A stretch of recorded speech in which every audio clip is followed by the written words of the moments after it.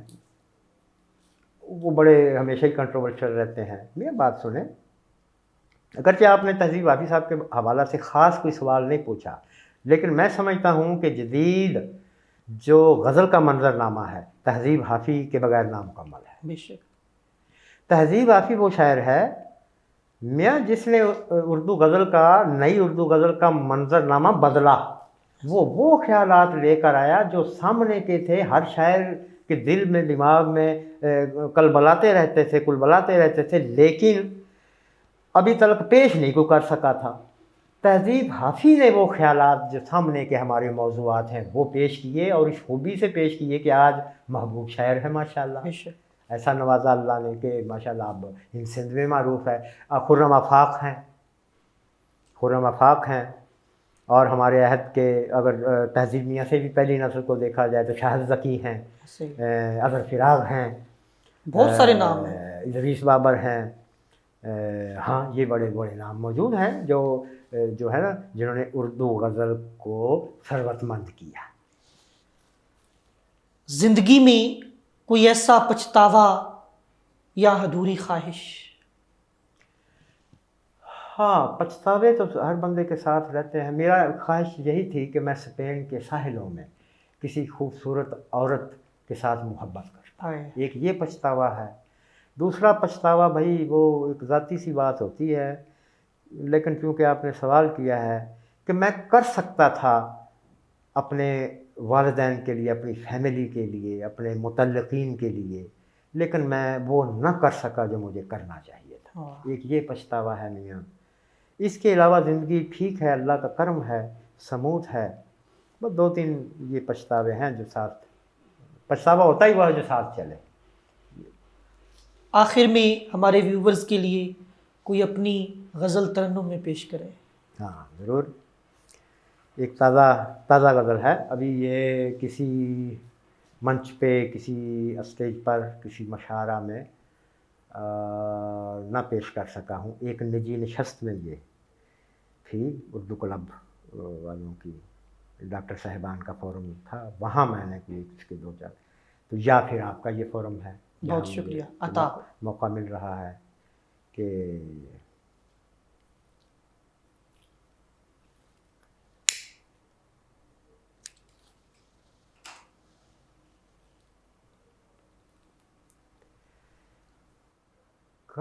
کمزوروں کمتروں کو توجہ نہیں ملی،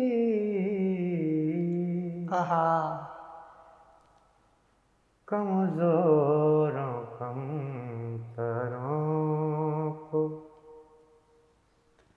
توجہ نہیں ملی، فدوی کے مشوروں کو توجہ نہیں ملی، کیا کہیں. فدوی کے مشوروں کو سلن زدہ پڑی ہے محبت کی چادریں،